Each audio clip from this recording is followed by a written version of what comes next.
This video is brought to you by GamerSupps. Use code MHB at checkout for 10% off your next order. I just hit 141 platinum trophies, and as much as I've loved my time with some, others have definitely made me question some of my life choices. Typically, I'd say, oh, these aren't necessarily bad games, but no, today that's exactly what we're talking about. Terrible games with terrible platinums I wish I never unlocked in the first place. Now, there's always someone in the comments of these types of videos being like, hey, that game is great, what the hell do you mean? And if that's what you feel, more power to you. These are just my opinion at the end of the day, but I don't think I'll have to explain my reasoning too much for most of these games. There's a game I think some will expect to see on this list, that being Golem. And that is a truly awful video game. Like, genuinely one of the worst I've ever played. But it's also a platinum I find really funny to have in the collection. Look, I went through the pain, I suffered, but looking at it like it's a collector's piece almost, it's one I do sort of weirdly enjoy just for the fact not many people can stomach how bad the game is. Not a challenge for you to go do it, by the way. I'm being so serious, that game is terrible. But anyway, here's 7 platinum trophies that I wish I could wipe off my account, starting with...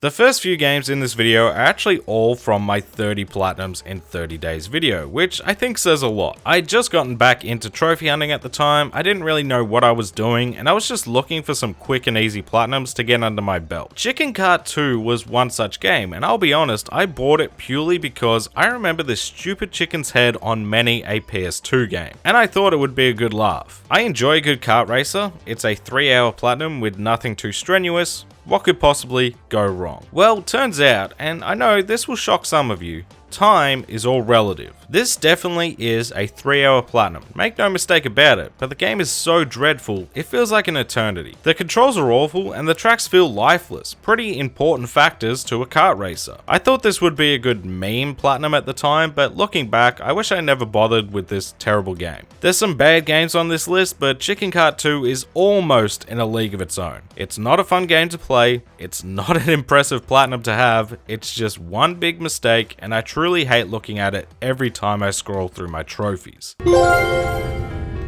Another one from the 30 platinums in 30 days, I really need to try this challenge again because I bitched out with so many of these games. Goosebumps, the game, isn't as terrible as Chicken Cart 2. It's just a really forgettable experience that also isn't great to play either. Now, I love the Goosebumps series. I grew up reading a lot of the books, loved the TV shows and movies, so I figured at the time, why not give this game a go too? But it's just a very boring point-and-click adventure that you'll forget playing a day or two after you're done with it. It's got some cool nods to traditional Goosebumps tales, but again, it's a quick experience taking no more than an hour to beat, 2 if you need to play through the game again while keeping an eye on how many steps you've taken, and as a platinum, it's just not something I'm proud of. More of a, oh yeah, that exists type of game, and it's exactly for that reason that if I had my time again, I just wouldn't have bothered. This next game though, I'm sure has its fans, but I'm certainly not one of them.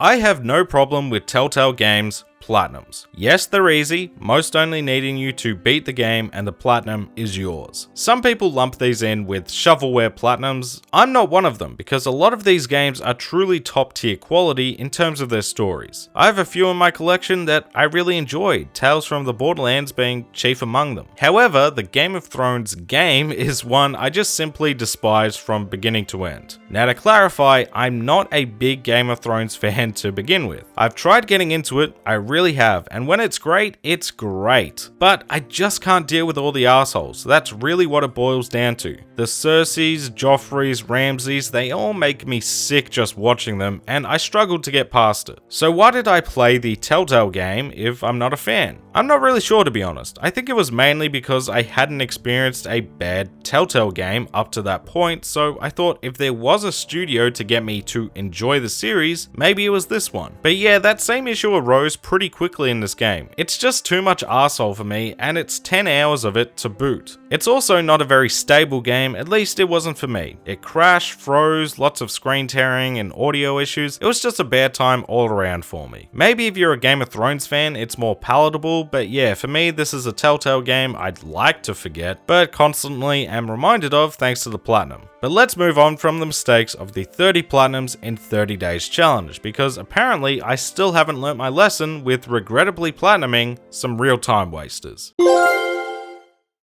Okay, so in my defense, this was a wheel game. I did not personally choose to platinum this game. At the time, I put all the new PS Plus games into a wheel and got stuck platinuming Fast and Furious Spy Racers. So going in, I had at least a hunch I was in for a bad time with this game. Again, I enjoy a good kart racer. The key part to that is good though, and yet again this just wasn't it. For a game called Fast and Furious, somehow this is one of the slowest racing games I've played. There's no sense of speed, don't let the speedometer fool you, big number does not mean big speed, the tracks are so damn boring and run of the mill, the AI is brain dead no matter the difficulty, this disgusting color bomb blurs your screen constantly, and on top of all of that, it's just another forgettable bad game. It's a bad racing game from head to toe, it's another short platinum that feels like an eternity to play, and I just see this as another embarrassing platinum in my collection that I'd rather completely wipe from my memory. And while we're talking about racing games, I may as well talk about this last one real quick. Trophy Collector. All done. Ooh yeah! Well, that was certainly a Cars Race-O-Rama. How was it? Awful. Never want to see this game ever again. Another potentially contentious pick, I've heard some rave about this game, but my experience with this was anything but positive. Cars Race-O-Rama was just a flat out broken game to play. I've heard it's great, maybe on other platforms it is, but the performance on PS3 was just dreadful. Outside of the actual racetracks, this game struggled to keep a steady frame rate, the cars control terribly off-road, which is a good chunk of the time racing, and the Guido races are some of the worst races I've ever suffered through. It's thankfully another short platinum. It wasn't hours and hours of prolonged misery, but if the game worked properly, it also would have taken half the time to complete. Another meme platinum I thought would be funny to add to the collection. I think I need to stop doing that because so far it just hasn't worked in my favor. Thankfully, I streamed this one, so I had chat to keep me company, which is always going to help relieve some of the terribleness, but even so, I'd rather just delete this one from my account because it's just a broken game from top to bottom. But whilst this next game is fully functional, my god is it just as awful. And perfect aim, there we go. Not very fun.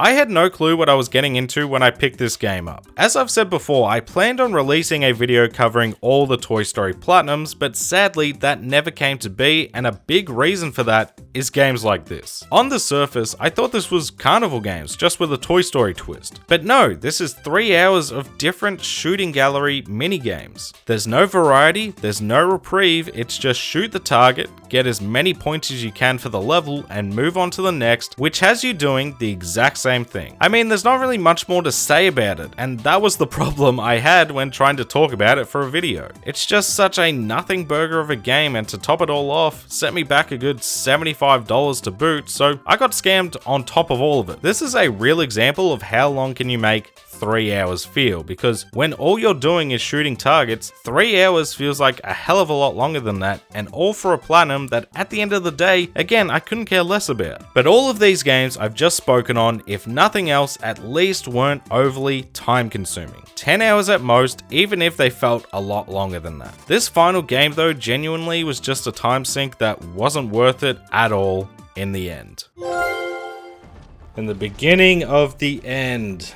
And yeah, I think that's a pretty fitting platinum to get for the end of this PS Plus challenge. And last but not least, the most recent addition to this list, and it's a complicated game. Suicide Squad is one of those weird games where I'd say I like the game more than most whilst experiencing the story, but by the time the platinum experience was over, grew to completely despise the game after that. The story has some real potential, the gameplay is fun for those first 10 to 15 hours, and all the content is still fresh and fun to play at that point. Once you start talking endgame with Suicide Squad is where for me it completely falls off a cliff because it's just so damn repetitive, and for the platinum, this this is where a majority of your time is spent. I mean, leveling up your squad to level 50 is a big enough grind in its own right, without factoring in the 3 same boring missions you have to replay just with enemies having more and more health, meaning the missions take longer and longer to complete in order to level up your season level, or unlock new mastery levels, or hope RNG gives you the right loot. It's crazy how 3 trophies take up easily over half your playtime with this game when the end game is this dreadful. It's not a difficult platinum, this is a game anyone who hates themselves enough could go and grab. Just nobody should, as it takes away your mental stability bit by bit for almost 50 hours, and when something is boring beyond belief, time screeches to a halt. This platinum took me roughly 35 hours, which was a good bit better than the guide estimate, and yet I still felt like I was playing this game for weeks. And at the end of the day,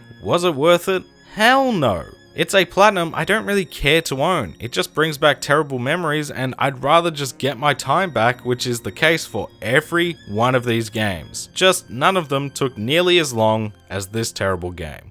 But that's 7 platinums that if I had my time again, I'd definitely steer clear of, and out of 141 platinums, I don't think that's too bad. There's not too many more games I could add to that list as of this video either, mainly just more meh platinums I did for that 30-day challenge, which if I ever do again will do so much better, I promise you that. Thank you all so much for watching the video. If you enjoyed it, don't forget to like and subscribe. Leave a comment below and let me know some platinum experiences you'd like to remove from your account if you have any. Hopefully you don't. Shout out to the channel members for that extra level of support, and special thanks to members of the Bear Club, Nugget, Scott Unwin, Steel Vanguard, It's Grey J, Dark Wolf, Kuzma, Zafado, Lug Knights, Golden Sparrow, GNT Papi, Lord Alex, Jarvis McGee, and Kuzma again. Thank you all, and I'll catch you in the next one.